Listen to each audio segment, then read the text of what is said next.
When you think Kimi Antonelli, what do you think of? Young Italian hotshot that came in to show up Georgia Mercedes? Or do you think, there's a reason he's called Talib Antonelli? And in Canada he put this on full display. F1's back in Canada on an artificial island, but unlike the island that most millionaires go to, this one doesn't have any of those eyes wide shut parties going on, that we know about. At the sprint race, where there were more drivers on grass than Willie Nelson at Woodstock, Kimi went for a bold move into turn 1 and went off the track. He bitched and moaned on the radio until Toto finally told him to shut the fuck up and just drive the car.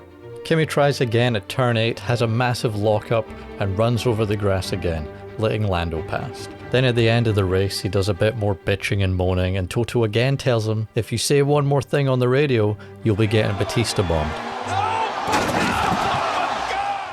And then came the race itself. The McLarens took a page out of Ferrari's pamphlet of race strategy and started them both on inters. Oscar asked several times to swap, but was told no because the other teams would have cold tyres. Okay.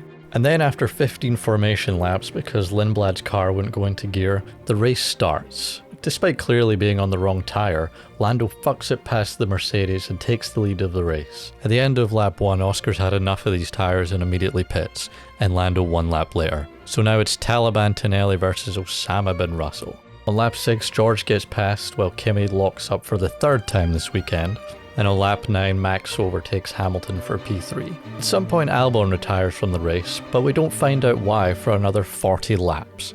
It turns out Piastri, who was low on electrical power, saw the big Duracell battery on Albon's car and tried to plug himself into it, but instead electrocuted Albon, leaving Piastri with a broken front wing, a time penalty, and an evening as Zach Brown's toothpick. A few laps later, George locks up, this time at turn 10, but that doesn't fit my agenda, so let's just say he went a bit wide, and this allows Kimi to get right next to George, coming to the last chicane, but George stays ahead. Lap 22, George goes wide at the same place, and this time Kimi has a better run to take the place on the straight. Once again, Kimi locks up going into the hairpin, and George retakes the lead. Despite locking up and going wide, he's right next to George again heading into the last chicane, runs out of room and retakes the lead off track, but is then told to give the position back on the radio, where he then bitches and moans. A few more laps go by and Kimi hasn't been able to retake the lead, so he flips a switch on his wheel labelled Death to the West, and immediately George goes off the track, over the grass, and his car comes to a stop. Obviously George is upset, full of adrenaline and emotion after having to retire from the lead of the race, so he undoes his headrest and tosses it out in front of the car. But this is F1. Emotion isn't allowed unless you're talking about how great everything is, and the MBS is so cool and epic, and did you know that he was a rally champion? And this violent throw is just as dangerous and unsporting as covering the track in Durex Perfect Glide lubricant and taking a shit in your competitor's helmet.